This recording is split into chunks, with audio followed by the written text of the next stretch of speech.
la Universidad Nacional de San Juan. Específicamente, usted sabe que nos estamos ocupando hace rato de la manera poco feliz en la que está dirigiendo nada más y nada menos que la educación superior el gobierno nacional. Así que Edith Liquitay la tengo en línea, también lo tengo a Daniel, así que Daniel Núñez Vivares. Edith, buen día, ¿qué tal? ¿Cómo va? Castro Espinosa la saluda. Hola, muy buenos días. ¿Cómo están ustedes? Bien, bien. Muy Bueno, buen día, Edith. Daniel. Sí, muy buen día para Edith, muy buen día para vos, Carlos, y toda la audiencia de Yayo Ala. Buen día, ¿cómo están? Bueno, te anoto para la primera pregunta. Dale, dale. Buen día, Edith. Daniel Núñez Vivares te saluda de Yayo Ala, de los cronistas de la mañana también, que ya está por comenzar el próximo día lunes. Edith, te hago la siguiente consulta. Este nuevo proyecto de ley de modificar la ley de financiamiento educativo para la educación superior, estamos hablando de la educación de es decir, de las actividades de las universidades públicas que está por mandar el Ejecutivo. Según el diario La Nación, hace 48 horas decía de que, bueno, al CIM no le parece tan mal, es decir, hay algunos sectores que ven con buen gusto este proyecto de ley del Ejecutivo Nacional. ¿Esto es así?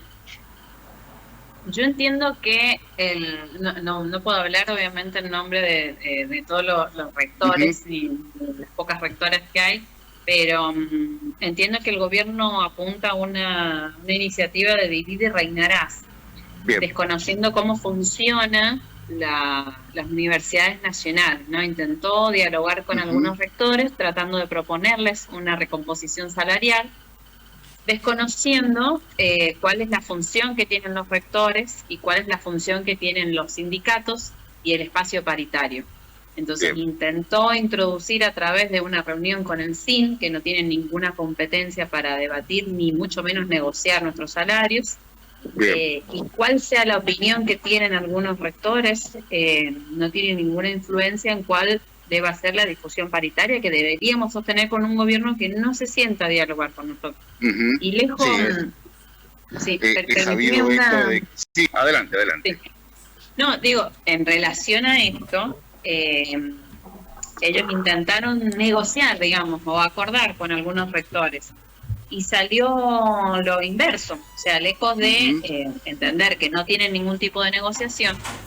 Nosotros a lo largo de todo el país y a lo ancho están proliferando todos los consejos superiores que se expiden a favor y en defensa de la ley de financiamiento universitario. De hecho, esta tarde en el Consejo Superior se va a discutir el Consejo Superior, como una de las máximas autoridades de la Universidad Nacional de San Juan, expedirse en defensa de la ley de financiamiento universitario, contrario a lo que el gobierno nacional empujaba. Digamos que salió todo lo contrario de lo que ellos pretendían. Es decir, voy a hablar con algunos rectores a ver si están de acuerdo con esto, conociendo el funcionamiento, y por otro lado, todas las universidades nacionales salimos en defensa de la ley de financiamiento universitario que tanto nos costó construir. Edith, siguiendo en línea con el tema, que es el tema que seguramente ha comenzado hace unos días, mañana se hace fuerte porque hay medida de fuerza del sector de los docentes universitarios a nivel nacional, estamos hablando de las universidades públicas, y la semana próxima también se recrudece el plan de lucha de los docentes universitarios. ¿En qué engloba, para toda la audiencia que tenga en claro, y qué engloba esta reforma? Es decir, reforma de una ley que nunca se cumplió a pesar de tener fallos favorables para el sector universitario, ¿no? Fallos judiciales estoy hablando. Efectivamente. Sí, fue una ley, yo siempre destaco la manera en la que se construyó, una ley que fue construida desde las bases, desde las federaciones universitarias, que son las que conocen la organización y las necesidades concretas que tenemos. Conocemos cómo se construye el presupuesto, cómo se debate y cuáles son las necesidades de docentes, de estudiantes, de investigadores. Entonces, bueno, se construyó desde abajo y tuvo distintas instancias, ¿no? El año pasado nos tuvo en vilo mucho tiempo esto de pasó diputado, fue vetado, pasó senadores, fue vetado, volvió a diputados, marcha nacional, movilizaciones, organización, nuevamente vuelve, modificaciones, hasta que se logró, o sea, ya no tenía más opción el gobierno nacional que simplemente implementarla. Y dijo, bueno, pero no hay financiamiento, lo cual deja en las claras que es una decisión política. Y ahora, efectivamente, como dices, no se implementó nunca. Y propone una nueva ley que viene a conocer todo lo que nosotros construimos, digamos. Respecto a la recomposición salarial, la ley vigente reconoce una pérdida desde enero del 2023 hasta agosto del 2025, según IPC. La ley que propone el gobierno nacional no reconoce esa deuda, o sea, viene a desconocer la recomposición salarial 2024 al 2025.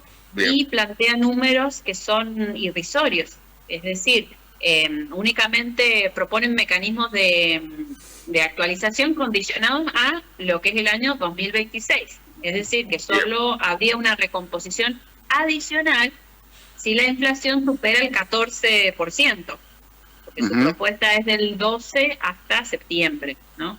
Entonces, si supera ese número, ahí recién se ejecutaría un aumento, digamos. Lo cual es totalmente contrario a la realidad que vivimos. Nosotros decimos, en diciembre del 2025 nosotros tendríamos que haber tenido un 51% de aumento. Es decir, que hemos perdido más del 50% de nuestros salarios. Y en enero el gobierno anunció que por planilla adicional nos iban a aumentar un 2%, siendo que el aumento debería haber sido el 51%, para que ustedes dimensionen cuál es la distancia que tenemos actualmente en relación a la pérdida de nuestro poder adquisitivo.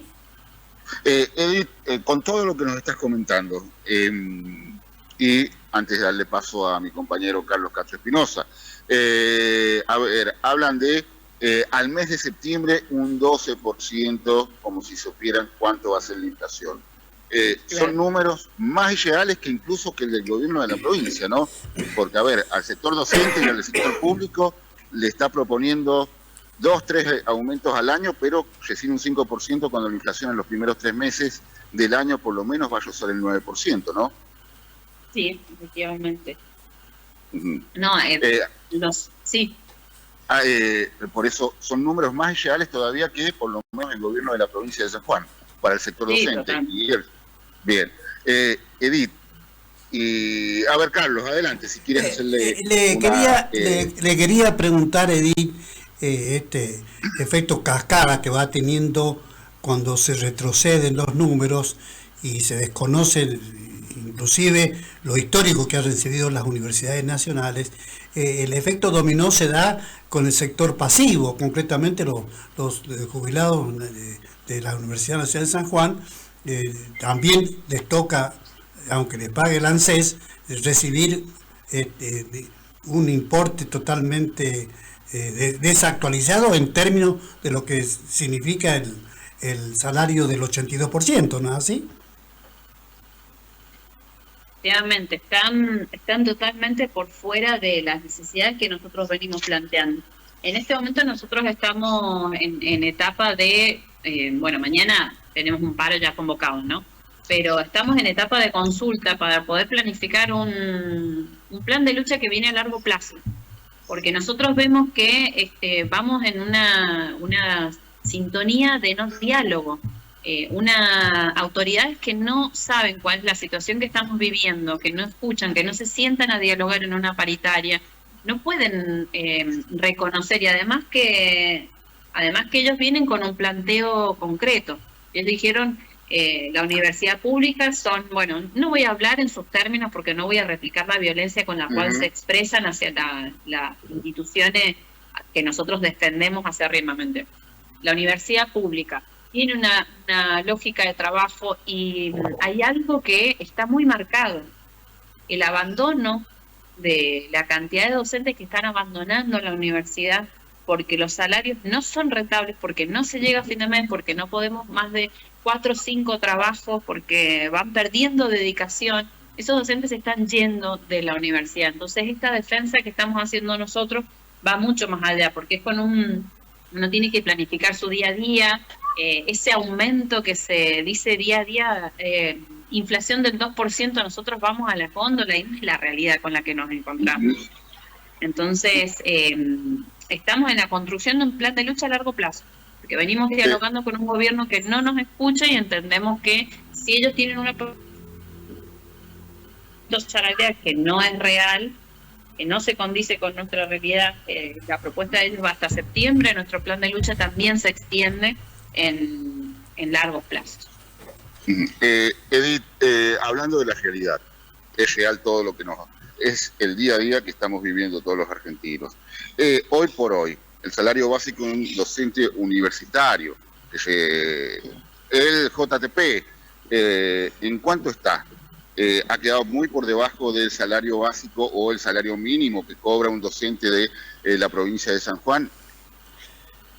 Un JTP, que es uno de los cargos testigos que nosotros ponemos también como ejemplo, está en aproximadamente 200.000 pesos, 189.000 pesos, 200.000 pesos cobra por mes un JTP en la universidad, con lo que cuesta, ¿sí? En la mano. O sea que están aproximadamente 500.000 pesos a un docente de la provincia de San Juan, ¿cierto? Cuando se lo ha llevado con los puntos logrados y todo lo demás a fin de año, cerca de los 700.000 pesos o un poco más, ¿no, Edith? Sí, efectivamente. Esa es la diferencia que hay, sí, lamentablemente. Esta diáspora que nos estás mencionando, estamos hablando de docentes universitarios con formación universitaria, eligen ahora dar clases en el sector provincial, Edith. Hay una gran cantidad de docentes que lamentablemente están migrando a otros institutos de formación superior o incluso no migran completamente porque por ahí un docente que tiene un cargo semi baja su dedicación de 20 a 10 horas para poder tomar cargos en la provincia. Y eso va, por supuesto, en desmedro, porque digo, no es lo mismo un docente de grado que un docente en alguna materia específica, por ejemplo, en un cuarto o quinto año de alguna carrera de ingeniería o en geofísica, digamos, por ejemplo, ¿no? Docentes que se vayan de ahí tienen una expertise, una formación en el armado de proyectos, en dirigir la cátedra y en formación académica, ¿no? De años dedicándole a la universidad, que es muy difícil reemplazar. Entonces, bueno, es una pérdida sustancial importante que estamos teniendo en todas las universidades del país. Muy bien, creo que sí. Me parece entonces, bueno, el paro de mañana, Edith, y después el 2 de marzo, ¿no es cierto? Sí, efectivamente. Este viernes 27, en el marco del tratamiento de la reforma laboral, que entendemos que es regresiva y viene a afectarnos al conjunto de los y las trabajadoras, y el día lunes en el marco de unidad con los demás sindicatos y gremios docentes, tanto a nivel nacional como a nivel provincial. Para el día de mañana se ha convocado una concentración en la Plaza 25 a las 18 horas con los demás sindicatos y trabajadores de la provincia. Y bueno, el día lunes estamos coordinando si se va a realizar o no una movilización, de la cual también seguramente seremos parte. Perfecto. La última, Edith. Sí. El día 30 de marzo culmina el ciclo lectivo, sabiendo que el calendario de las universidades es de marzo a marzo. El 1 de abril ya comenzaría el ciclo lectivo después de las mesas de examen del 2026. ¿Se está analizando no comenzar el ciclo lectivo directamente después de las últimas mesas de exámenes? Es muy probable. Yo que digo, nosotros estamos en una etapa de consulta hacia los afiliados. La semana próxima, el miércoles, nosotros tenemos una asamblea presencial para poder definir el mandato de los congresales para el Congreso de Economía Histórica, y ahí se va a definir el plan de lucha. Es muy probable que el comienzo con una semana de paro, depende del calendario académico de cada una de las unidades, coincida con el no comienzo de clases. Y si no coincide con esa semana, muy probablemente se vaya profundizando, una semana en marzo, 2 semanas en abril. Es decir, que el cursado está bastante complejo, porque el plan de lucha viene para largo, lamentablemente. La última muy cortita, Edith. Sí. Sigue firme la denominada multisectorial que englobaba a todas las federaciones, más a los docentes, a los trabajadores no docentes de las universidades públicas, o me estás comentando solamente la posición de Conado Histórica? El FRESU, ¿hablamos del FRESU? Estamos hablando exactamente, sí. Que tuvo algunos quiebres el año pasado, precisamente, ¿no? Sí, efectivamente, con esta misma tentativa del gobierno nacional de divide y reinarás, la verdad que viene reinando para los sectores que concentran la economía en el país y no para los trabajadores y las trabajadoras. Así que con este frente sí se viene articulando. Nosotros tenemos el frente específicamente universitario que sigue articulando acciones. De hecho, en este momento están reunidos los no docentes para definir si mañana convocan también a paro.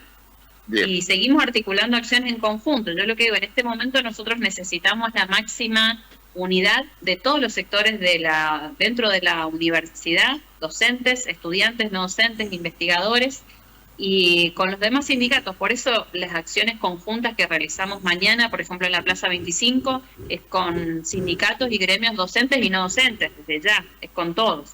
Y el lunes entendemos que es necesario mostrar nuestro descontento por el inicio de clases en la provincia, porque no está resuelta la situación y la verdad que es angustiante. La única salida en este caso es la unidad y la acción. Bueno, muchas gracias. Muchas gracias, Edith, por estos minutos. Bueno, estamos entonces absolutamente persuadidos de que este planteo se va a profundizar, ya lo han dicho varios de nuestros entrevistados, entre ellos Edith.